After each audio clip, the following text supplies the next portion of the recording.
좋습니다. 우리 서로 한번 인사했으면 좋겠습니다. 얼마만이야? 이렇게 한번 인사했으면 좋겠습니다. 얼마만이야? 네. 참 뜻하지 않게 집합 금지 명령으로 인해서 저희들이 예배를 모이지 못했고 우리 각자의 처소에서 이렇게 온라인을 드리다가 오늘 또 이렇게 함께 예배 드릴 수 있게 되어서 참 감사한 마음이 듭니다. 우리가 조금 더 지금 코로나 위드 코로나라고 하지만 우리가 조금 더 조심하고 좀 더 발열 체크를 잘하고 또 그런 준수 사항들을 잘 지켜서 우리가 좀 이 코로나 시대를 좀 지혜롭게 잘 지냈으면 좋겠습니다. 벌써 6월 달입니다. 보니까 제가 올 첫 주에 성경 통독도 강구를 하고 한 달 만에 또 이렇게 강구를 하거든요. 아마 주보에 보시면 삽지가 되어 있는데요. 이번에 되게 시원하게 잘 나왔죠. 6월달 준 준미어들다 할 때 그 준이 아니라 다들 깜짝 놀래가지고 쳐다보는데 6월달에 준입니다. 제가 이번 한 달 동안 성경 통독을 하면서 제가 말씀을 묵상할 때 참 은혜가 많았습니다. 하나님의 그 뜻하심이 있었고 우리가 읽어 나갔던 느헤미야, 에스라, 에스더, 역대 상하 이런 말씀을 통해서 정말 우리 지난 한 달 동안 우리가 버틸 수 있고 견딜 수 있고 또 힘이 되는 그런 적재적소의 그 말씀들이 있었던 것에 참 너무 감사했더랬습니다. 그러기에 여러분 결국 우리가 사는 것은 말씀의 은혜를 받을 때 그렇게 살 수가 있습니다. 그렇기 때문에 여러분 그 말씀 계속해서 우리가 성경 통독해 나가시기를 바라고요. 6월달 이제 내일부터 욥기 들어갑니다. 우리 인생이 고난의 연속이잖아요. 욥기를 통해서 왜 이런 고난이 우리에게 닥쳐왔는지 깊게 한번 묵상해 볼 수 있는 그런 시간들이 되었으면 좋겠습니다. 하나님 말씀 보도록 하겠습니다. 오늘부터 우리가 하나님 말씀을 이제 봉독할 때는 좀 일어서서 좀 했으면 좋겠습니다. 우리 자리에서 한번 일어서 보시기 바랍니다. 느헤미야 8장 1절에서 12절 말씀입니다. 느헤미야 8장 1절에서 12절 구약 성경 736페이지입니다. 하나님 말씀을 경외한다는 의미에서 하나님 말씀을 우리가 봉독할 때에는 자리에서 일어서서 말씀을 봉독하고 다 읽고 나면 자리에 앉도록 그렇게 하도록 하겠습니다. 제가 먼저 1절 읽도록 하겠습니다. 이스라엘 자손이 자기들의 성읍에 거주하였더니 일곱째 달에 이르러 모든 백성이 일제히 수문 앞 광장에 모여 학사 에스라에게 여호와께서 이스라엘에게 명령하신 모세 율법책을 가져오기를 청하매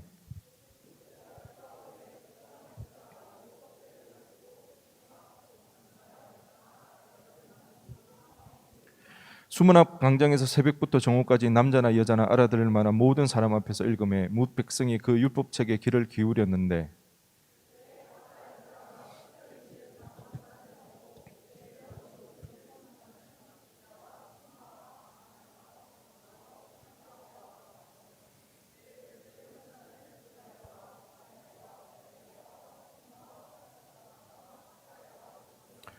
에스라가 모든 백성 위에 서서 그들 목전에 책을 펴니 책을 펼 때에 모든 백성이 일어서니라.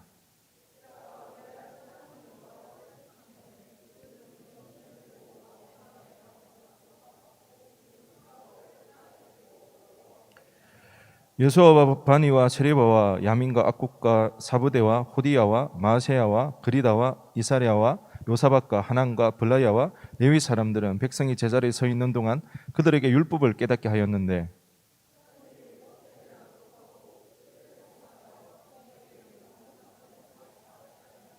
백성 율법의 말씀을 듣고 다 우는지라. 총독 느헤미야와 제사장 겸 학사 에스라와 백성을 가르치는 레위 사람들이 모든 백성에게 이르기를 오늘은 너희 하나님 여호와의 성일이니 슬퍼하지 말며 울지 말라 하고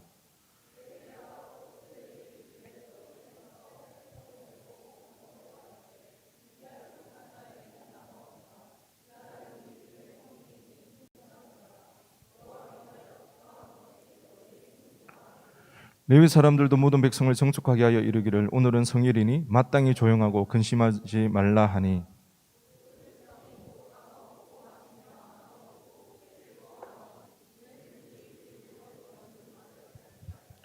아멘. 네, 앉으시기 바랍니다.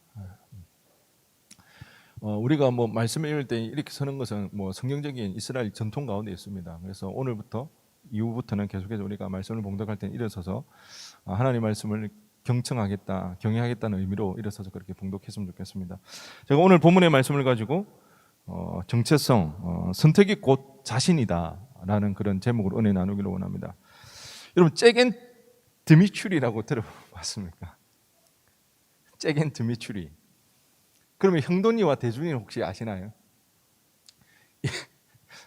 이번에 형돈이와 대준이가 세계화 속에서 자신들의 세계화 글로벌 진출을 위해서 이름을 영어로 이렇게 해서 새로운 음원을 발매를 했습니다. 잭앤 드미추리. 혹시 들어보신 분도 있을지 모르겠는데요.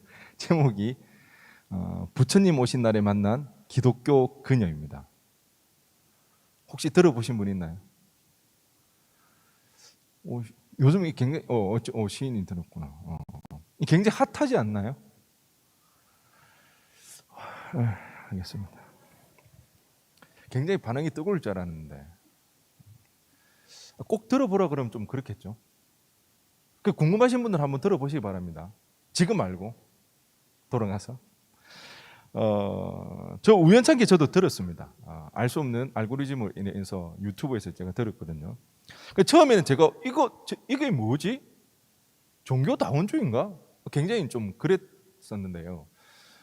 제가 듣다가 보니까 가사가 굉장히 재밌었습니다.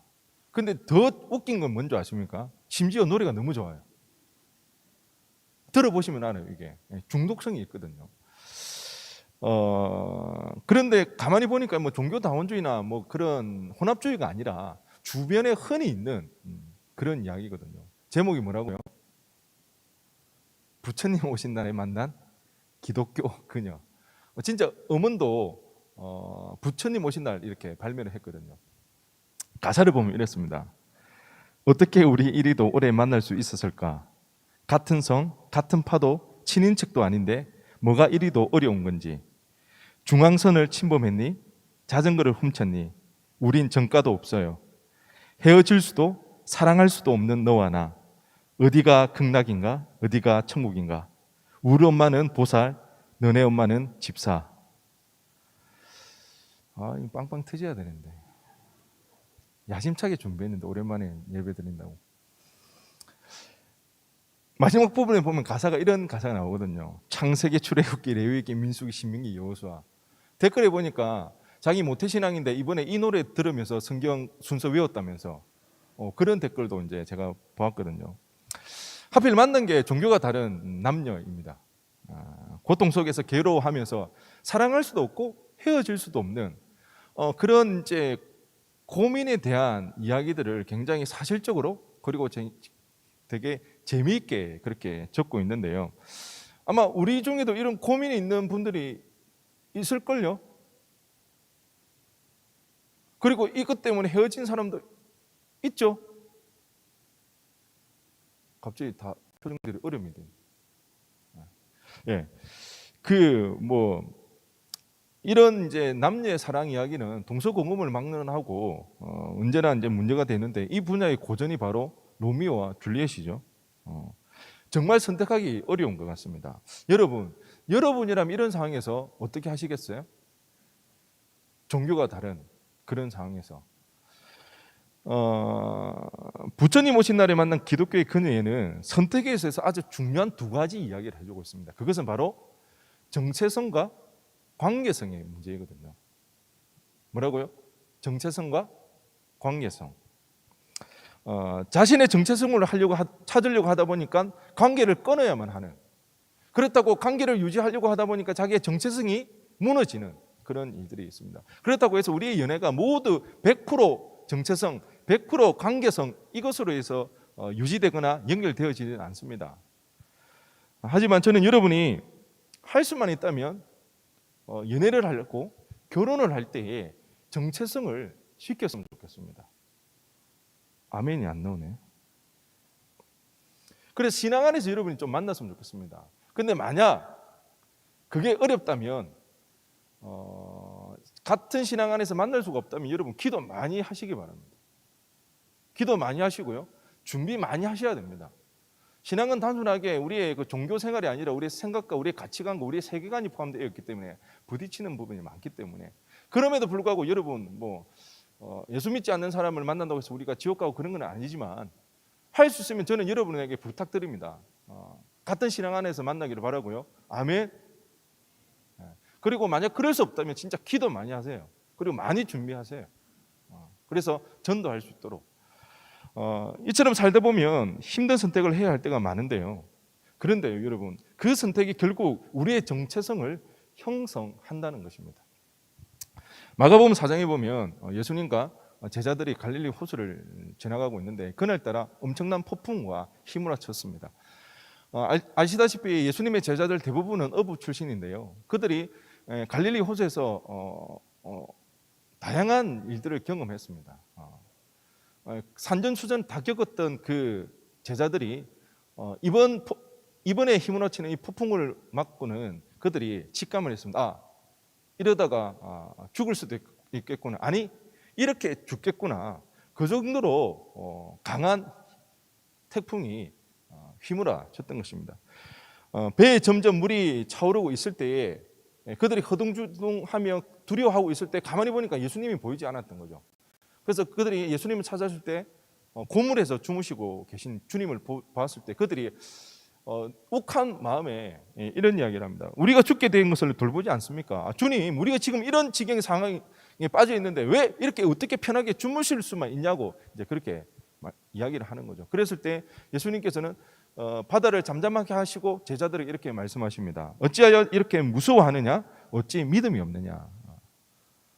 예수님께서는 제자들에게 믿음이 없음을 지금 꾸짖고 계시는 거죠. 그런데 이 장면은 우리는 여기에서 정체성의 문제를 우리는 생각해 볼 수가 있습니다. 주님이 함께 함에도 불구하고 예수님을 믿지 못하고 두려워하는 그 제자들 예수님은 꾸짖으셨거든요. 그런데 우리가 가만히 생각해 보면 그 휘몰아치는 그 폭풍 앞에서 두려워하지 않을 사람이 어디 있겠어요? 두려워할 수밖에 없는 존재가 우리라는 거죠. 아마 예수님도 그것을 알았던 것 같아요. 그래서 제자들이 예수님께서 제자들을 깨우실 때 제일 먼저 한 것은 제자들을 꾸짖으셨던 것이 아니라 먼저 바다를 잠잠케 하셨다는 거예요. 그리고 나서 왜 믿음이 없느냐 이런 말씀을 하셨습니다. 그랬을 때 우리는 예수님의 이 말씀이 어떤 의미를 가지고 있는 것을 생각해 볼 수가 있는데 그것은 수준 미달이라는 믿음이 왜 이렇게 떨어지냐고 그런 의미가 아니라 오히려 제자를 향한 예수님의 애정어린 마음임을 우리는 알 수가 있습니다. 이 말을 이렇게도 우리가 생각해 볼 수가 있는 거죠. 너희들은 온 세상의 주인인 나의 제자들이야. 이런 폭풍우와 너희들을 해칠 수 없어. 너희들이 따르는 내가 누군지 똑똑히 기억해. 그리고 너희들도 누군지, 너희 자신이 누군지 제대로 알아. 예수님의 그 꾸짖음에는 이런 의미가 달려 있다는 것입니다. 폭풍우 가운데서 그 폭풍우를 잠재우시는 그 예수님의 모습 가운데 너희들이 믿는 예수님이 누구인지 그리고 그 예수님을 따르는 너희들의 정체성이 무엇인지를 똑똑히 기억하라는 그 예수님의 애정어린 표현이라는 것이죠. 그런데 이 장면에서 우리가 생각해 볼 수 있는 또 다른 한 가지가 있는데요. 그건 다름이 아니라 왜 주님이 타신 배가 침몰할 정도의 강한 태풍이 휘몰아쳤는가 아닙니다. 애시당초 폭풍이 몰아치지 않았으면 그 제자들의 믿음이 떨어지거나 두려워할 일이 없었을 거라는 거죠. 그러면 왜 예수님과 함께 타고 계신 그 배에 자연을 다스리고 자연을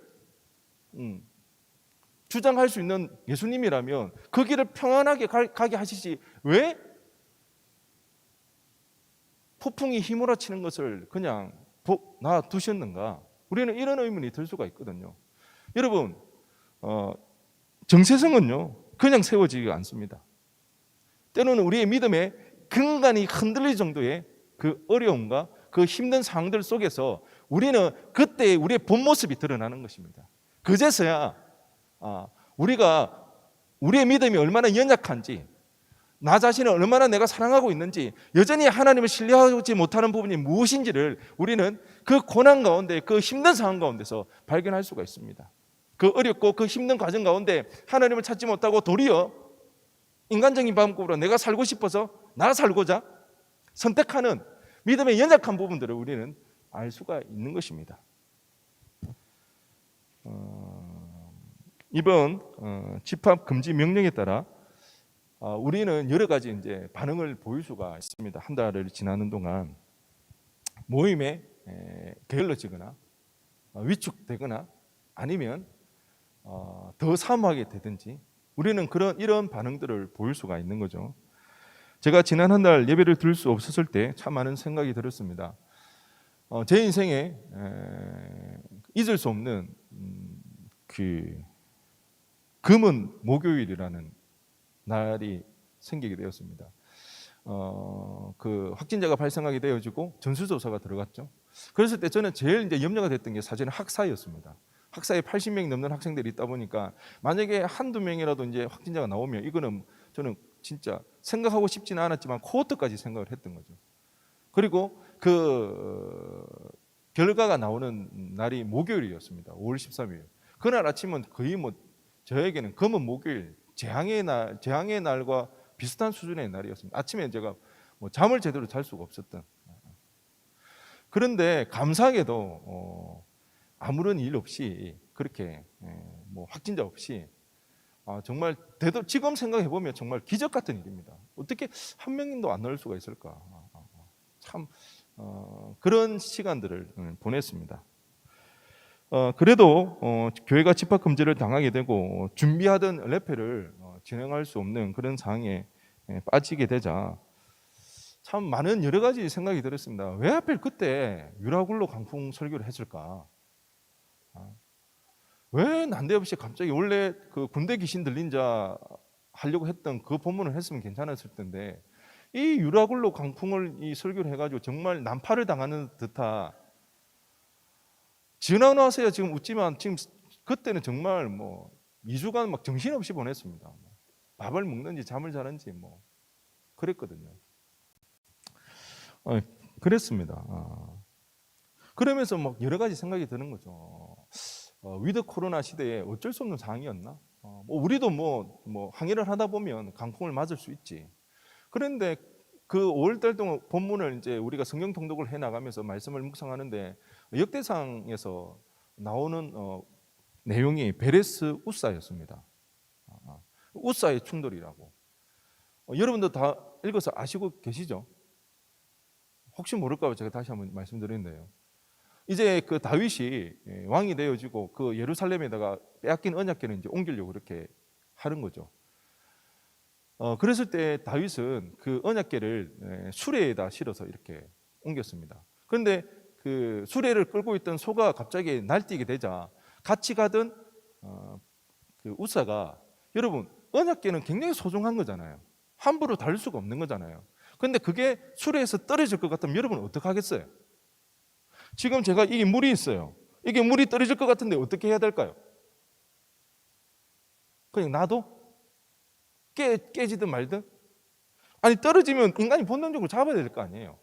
컵도 그럴지언데 하나님의 임재의 상징이 언약궤가 떨어질 것 같으니까 우사가 그것을 손을 잡았어요. 그런데 그 자리에서 바로 우사가 죽고 말거든요. 왜요? 다윗이 잊어버렸어요. 다윗이 망각했던 거예요. 원래 하나님께서 말씀하시기를 언약궤는 누구만이 옮길 수 있다? 레위 족속, 레위인들만 옮길 수가 있어요. 그것도 어깨에 매어서. 그런데 수레에 실어서 옮기는 것은 블레셋, 이방인들이 하는 행태였거든요. 그것을 그대로 옮겼던 거예요. 제가 하필이면 5월달에 이런 말씀 본문이 있었던 거예요. 제가 이 말씀을 묵상하면서 그런 생각이 참 들었습니다. 다윗이 언약궤를 예루살렘으로 옮기는 그 목적이 잘못된 게 아니에요. 그것은 너무나 하나님 앞에 칭찬받을 만한 마땅한 일이라는 거예요. 그런데 뭐가 잘못되었죠? 방법이 잘못된 거죠.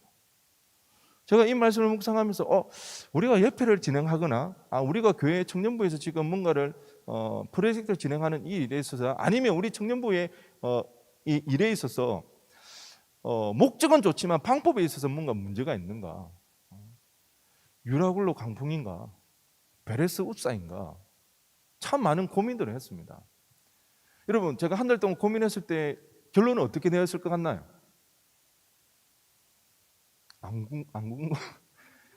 궁금하지도 않나 보네.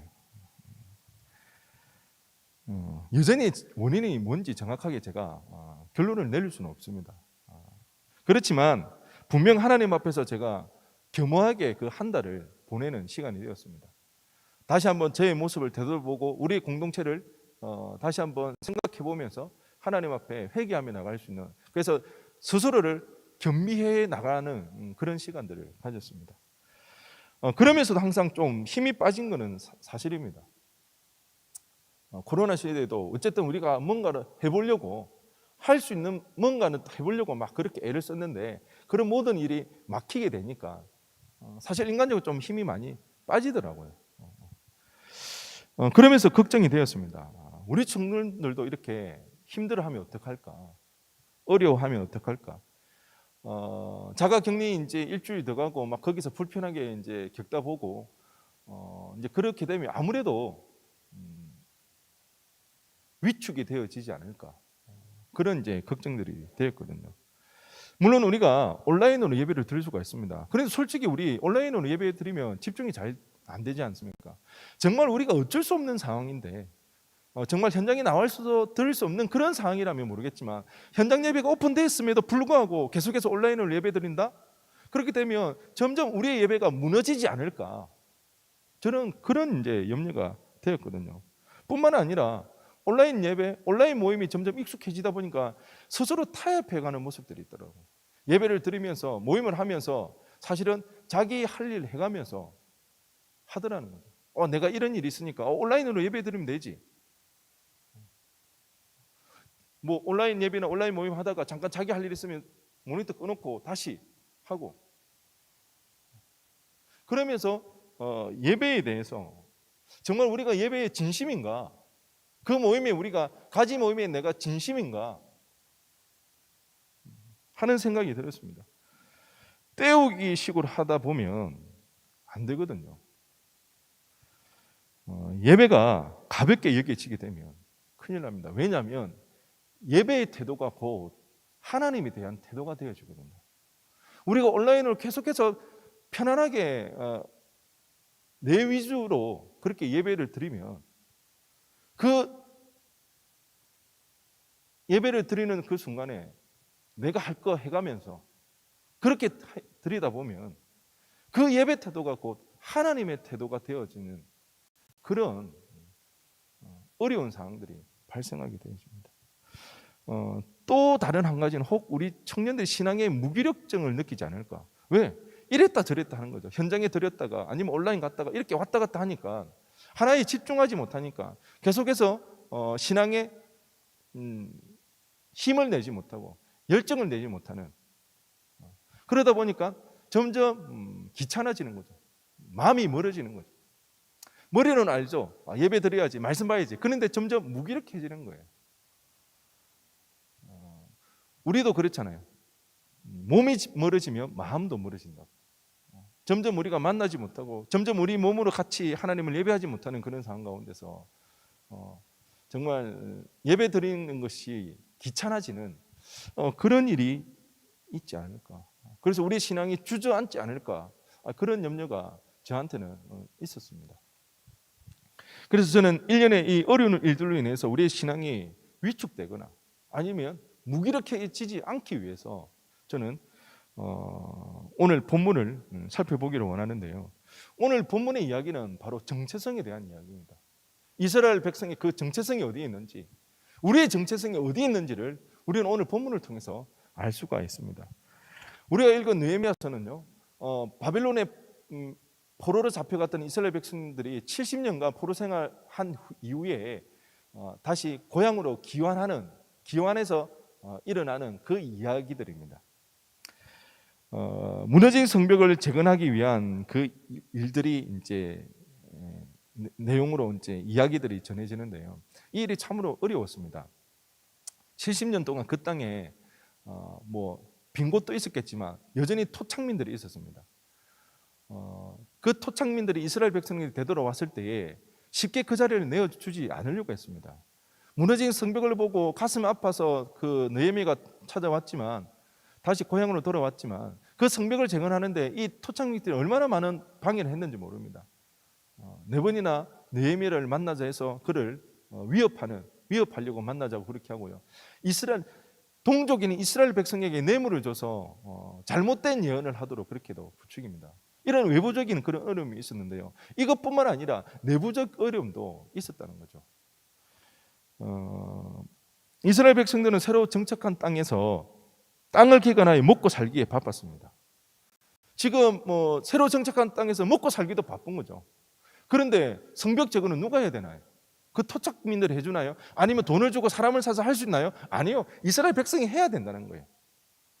하루 종일 땀 흘려가며 힘들게 일하고 집에 와서 가외로 성벽 쌓는 일을 해나가야 된다는 것입니다. 여러분 한번 생각해 보시기 바랍니다. 고된 몸을 이끌고 집으로 돌아오면 쉬고 싶은데 누가 또 성벽 쌓으러 나가고 싶었겠습니까? 성벽을 쌓는다고 해서 임금을 더 준다든가 그렇다고 곡식이 생기는 거, 그거 전혀 아니거든요. 무료 봉사입니다, 말 그대로. 그런데 하필 그때에 이스라엘 땅에 기근이 찾아왔습니다. 그렇지 않아도 먹을 게 없는데 기근까지 찾아오니까 이스라엘 백성들이 너무나도 힘들었습니다. 그 중에 그나마 여유가 있는 사람들에게 양식을 꾸기 시작하다 보니까 나중에는 자신의 자녀들까지 종으로 팔 수밖에 없는 그런 상황에까지 처하게 되었던 거죠. 그럼에도 불구하고 그들은 성벽 쌓는 일에 또 동참을 했어야 합니다. 그런 외부적인 내부적인 그런 어려움 속에도 불구하고 결국 이스라엘 백성들은 느헤미야와 함께 50일 만에 성벽을 재건하게 되어집니다. 그런데 우리가 주목해봐야 하는 점은요, 그렇게 힘들게 어렵게 52일 만에 성벽을 재건했는데 그 성벽 재건을 완성하고 끝이 아니라 그 이후에 이스라엘 백성들이 어떻게 했는가, 무엇을 했는가, 이것이 굉장히 중요하다는 것입니다. 그들은 70년간 나라를 잃어버린 채 포로로 타국에 살아가다가 결단을 하게 됩니다. 이제는 고향으로 돌아오게 됐을 때 그 이유는 단 한 가지입니다. 이제는 다시는 나라 잃어버린 백성으로서 하나님과 등진 채 그렇게 살아가지 않겠다, 그런 단 한 가지 결단으로 그들은 고향으로 돌아왔거든요. 그랬을 때 그들이 한 행동은 바로 자신들의 정체성을 찾는 일이었습니다. 성벽을 재건하고요, 성전을 다시 짓는 일도 정체성을 정립해 나가는 일이었습니다. 하지만 여러분, 정신없이 일을 하다 보면요, 분명히 처음에는 그게 무엇을 위한 일인지를 알았지만 나중에는 맹목적인 목적에 빠지고 만다는 것입니다. 자기들이 힘들게 성전을 재건하고 성벽을 재건하는데 이거 왜 하는 건지도 모르게 그냥 맹목적으로 하게 되어진다는 거죠. 그리고 그렇게 일을 끝내버리고는 우리가 이제 다 했다 하고 끝나버리면 그들에게 공허함이 찾아온다는 거예요. 내가 이거 왜 했지? 왜 내가 이렇게 힘들게 성벽 재건을 했지? 그런데 이스라엘 백성들은 참 지혜로웠던 것 같아요. 그들이 성벽 재건을 끝내고 난 뒤에 그들이 했던 것은 정체성 회복을 위해서 참 중요한 행동을 했는데 바로 하나님의 말씀을 찾았습니다. 뭐라고요? 하나님의 말씀을 찾았던 것입니다. 우리 1절 말씀 우리 다 함께 읽어보겠습니다. 1절 말씀입니다. 시작.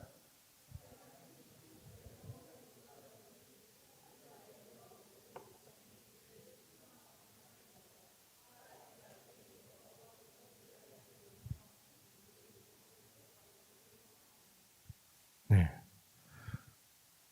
누가 모이라고 했나요?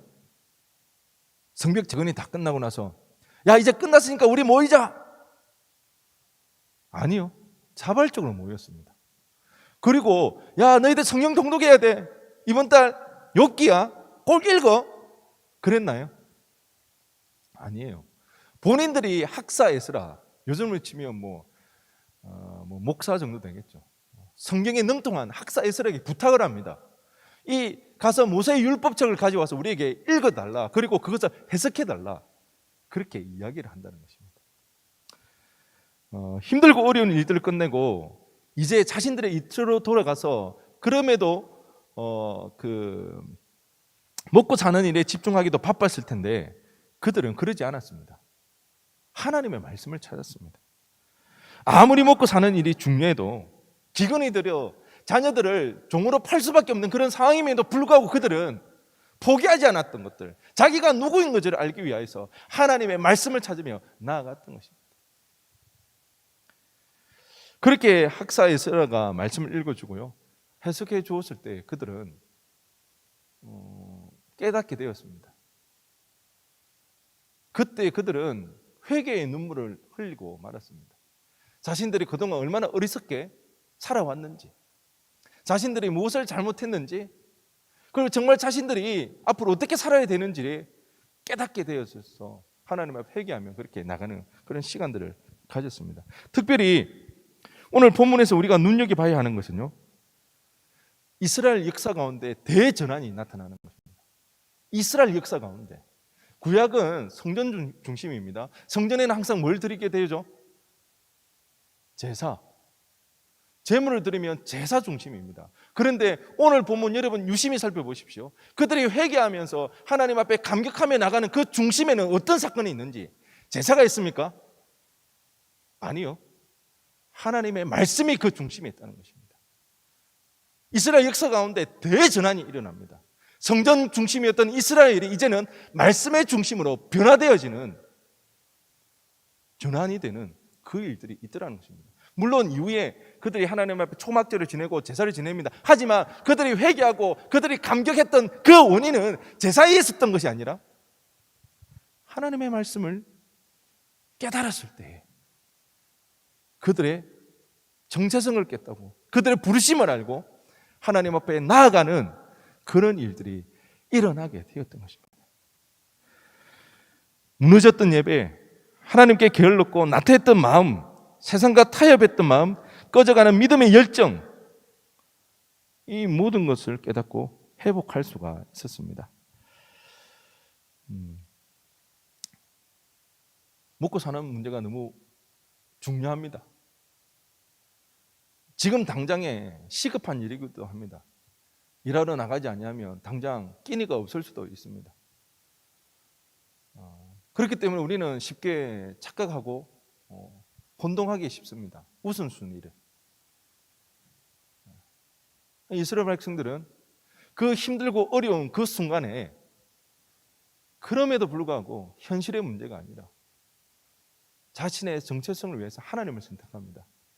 그 정체성을 통해서 여러분, 그들이 고민이 없었겠습니까? 그들이 쉽게 그것을 결정할 수 있었겠습니까?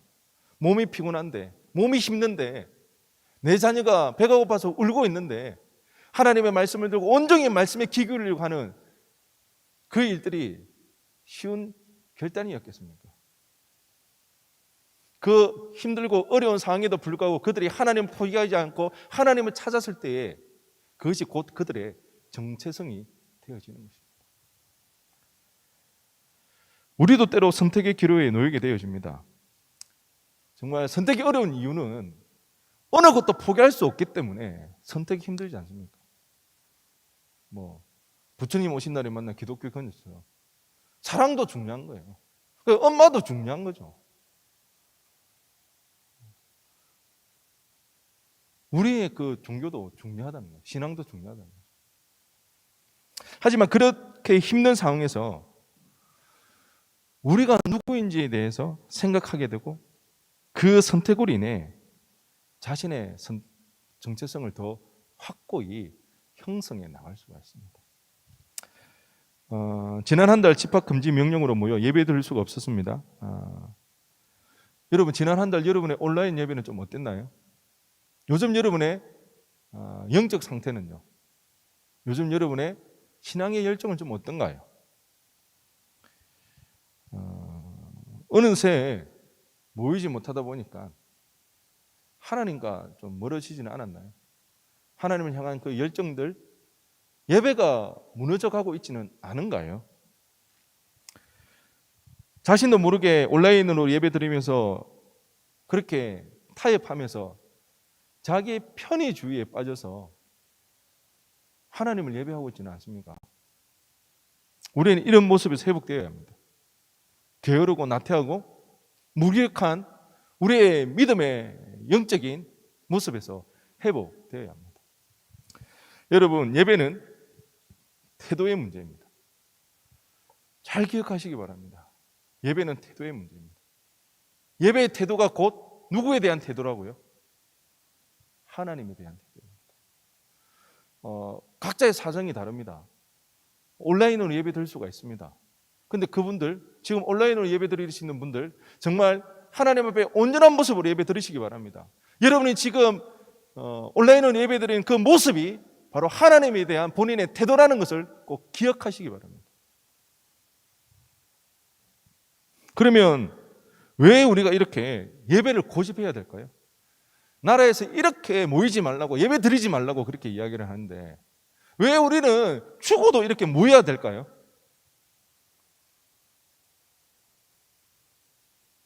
1번, 엄마가 가라 해서 20년 동안 해왔기 때문에, 아니면 잘생긴 목사님 보려고. 3번이라는 거죠. 왜 우리는 이렇게 모이지 말라고 그러고 그렇게 눈총을 주는데도 불구하고 나와야 될까요? 우리는 특별한 부르심이 있기 때문입니다. 왜? 그 특별한 부르심은요, 이 땅에서의 모든 인생이 끝이 아니기 때문입니다. 이 땅의 삶이 전부가 아니기 때문에 우리는 예배를 고집할 수밖에 없습니다. T.C. 해리스는 자신의 저서 오늘이라는 예배에서 이 부르심에 대해서 이렇게 이야기하고 있는데요. 내용이 좀 길지만 재미가 있습니다. 한번 들어보시기 바랍니다. 만약 우리 여행자들이 35분 주간 고속도로의 교통 정체 속에서 우리의 텔로스, 그러니까 궁극적 목적과 목표를 잊어버린다면 어떻게 될까? 우리의 부르심을 잊어버린다면 고속도로를 달리고 있는데 어떻게 될까? 이 작가가 굉장히 재미있게 상상을 하고 있거든요. 만약 우리 모두가 목적지, 우리가 가려고 하는 곳을 향한 우리의 헌신을 내버리고 이 지저분한 주간 고속도로가 우리에게 주어진 전부라고 믿게 된다면, 만약 우리 모두 차를 버리고 고속도로의 우중충한 갓길에 오두막을 짓는다면, 왜? 우리의 목적지가 이 땅이기 때문에. 그렇게 지금 이야기를 하고 있죠. 누군가 트럭 트렁크에서 바비큐 그릴을 꺼내 고기를 굽기 시작한다. 누군가는 포크 게임을 시작할지도 모른다. 우리는 아무 데도 가지 않는다. 마침내 우리는 어디에도 갈 곳이 없어요 라고 말하며 그저 할 수 있는 한 편안해지려고 노력한다. 사람들은 음식을 비축하기 시작한다. 싸움이 일어난다. 기름을 훔치고 에어컨을 계속 켜놓기 위해 점프선을 놓고 싸운다. 자동차 매연과 콘크리트 기둥이 우리에게 주진 모든 것이라 믿으면서 각자 자기 영역을 표시하고 주간 고속도로에서의 삶을 어떻게든 이어가기 위해 애쓴다. 세상은 언제나 이런 방식으로 존재해 왔고 언제나 이런 방식으로 존재할 것이라 믿는 것이다. 여러분, 조금 와닿나요? 만약에 우리의 목적이 이 땅이 전부라면 고속도로 위에서 그냥 갈 길을 잃어버리고 그 땅에서 어쨌든 잘 살려고 애를 쓰는 것과 다를 바가 없다는 거죠. 너무나 와닿게 사실적으로 지금 표현해 주고 있지 않습니까? 그 사람은 어떤가요? 목적지를 잃어버린 인생은요, 영원히 고속도로에서 살 것처럼 기름을 훔칩니다. 또 그곳에서도 어쨌든 편안하게 살려고 그렇게 하는 거예요. 우리가 이 영원한 부르심을 우리가 잊어버리고 망각하고 살게 된다면 우리는 이 땅이 전부인 것처럼 그렇게 살아가게 되는 거죠. 그래서 어쨌든 악착같이 돈을 벌려고 합니다. 왜? 여기서 편안하게 살아야 되니까. 여기서 그래도 그나마 내가 할 수 있는 한 최대한 재미있게 살아야 되니까. 그렇게 살아가게 되는 거죠. 그러게 우리는 항상 우리의 부르심, 바로 정체성을 찾아야 합니다. 그것은 비록 힘들고 어렵더라도 우리의 인생에 선택의 기로에 놓여 있을 때 우리는 하나님을 찾을 수 있어야 합니다. 그럴 때 우리 가운데 올바른 정체성이 세워져 나갑니다. 여러분, 정체성 그냥 새겨지지 않습니다. 고민할 때, 선택이 어려운 그런 상황 가운데 그럼에도 불구하고 나는 누구인가를 생각하게 되어지고 내가 무엇을 위해 살아야 되는 것을 생각하면서 선택한 그런 선택의 순간들을 통해서 그 선택으로 말미암아 우리의 정체성이 점점 형성해 가는 것입니다. 하나님을 찾는 방법은 바로 예배입니다. 예배 시간 특히 말씀을 들을 때 우리는 우리 자신이 누구인지 부르심이 무엇인지를 알 수가 있습니다. 로마서 10장 17절에 그러므로 믿음은 들음에서 나며 들음은 그리스도의 말씀으로 말미암았느니라.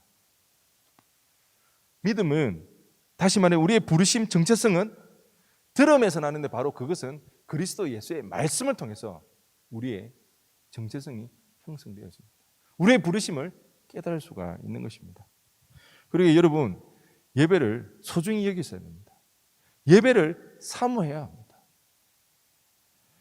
예배 가운데 들려지는 그 말씀의 은혜를 사모하시기 바랍니다. 그러면 세상의 유혹 가운데 빠졌던 우리의 마음과 생각이 하나님으로 온전해질 수가 있습니다. 오늘 우리가 읽은 본문에서도 이스라엘 백성들이 말씀을 듣고 눈물로 회개했습니다. 근데 그날이 성일입니다. 구원의 날입니다.